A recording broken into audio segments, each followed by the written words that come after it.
رات کے 2 بج رہے تھے۔ ہر چیز اتنی خاموش تھی کہ لگتا تھا وقت بھی رک گیا ہے، مگر اس خاموشی میں ایک آواز چپ کہتی تھی، واپس آ گیا۔ رخسانہ ایک بیوہ اپنے 2 چھوٹے بچوں کے ساتھ ایک پرانے گھر میں رہتی تھی۔ اس کا شوہر ایک بہت ہی برے ایکسیڈنٹ میں گزر گیا تھا۔ تب سے رخسانہ نے خود کو دنیا سے بالکل کاٹ کر الگ کر لیا تھا۔ ہر رات کوئی آواز رخسانہ کو ڈراتی تھی، کبھی دروازہ کھلتا، کبھی شیشہ ٹوٹ جاتا، کبھی پرانا فرنیچر ہلتا ہوا محسوس ہوتا۔ بچے بھی ڈر ڈر کر رہتے ہیں۔ ایک دن رخسانہ کو اپنے مرنے والے شوہر کا سایہ دکھتا ہے، جو اسے کہتا ہے کہ اسے قبر میں سکون نہیں ہے۔ رخسانہ ڈر کے مارے ایک مشہور پیر صاحب کے پاس چلی گئی۔ پیر صاحب سر جھکائے بیٹھے تھے۔ انہوں نے اس کی طرف دیکھا تک نہیں، صرف اس کی بات سنی اور کہہ دیا، تم پر بندش ہے، تمہارا شوہر قبر میں بے چین ہے، اسے چین نہیں مل رہا ہے۔ 3 دن تعویذ اپنے بیڈ کے نیچے دباؤ، ورنہ تمہارا بیٹا بھی چلا جائے گا۔ رخسانہ کا تو جیسے کلیجہ منہ کو آ گیا۔ رخسانہ جیسے تیسے برے حال سے گھر واپس لوٹی۔ اگلے دن اس کی پرانی دوست زینب اچانک اس کے گھر آ گئی۔ اس نے رخسانہ کو پریشان دیکھا تو اس سے پوچھے بنا نہ رہ سکی۔ رخسانہ نے ساری باتیں زینب کو بتا دی۔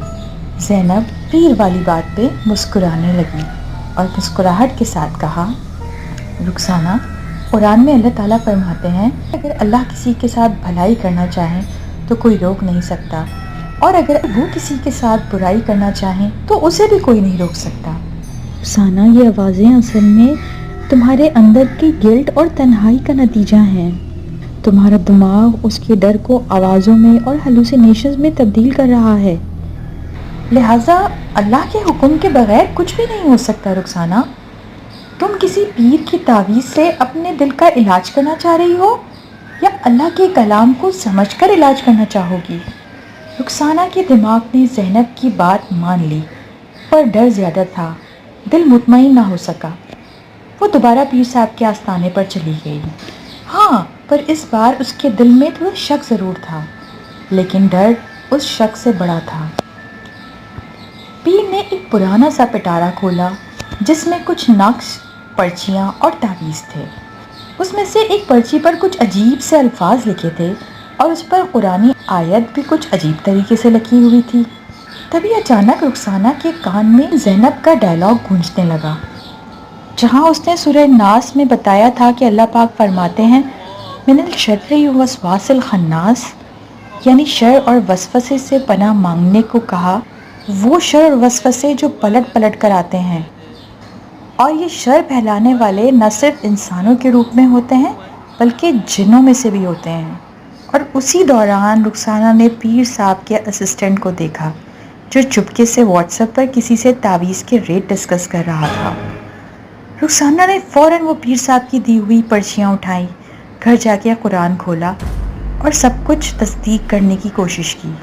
نقش، جادو، غلط آیتیں، سب کچھ قرآن سے بالکل الگ تھا۔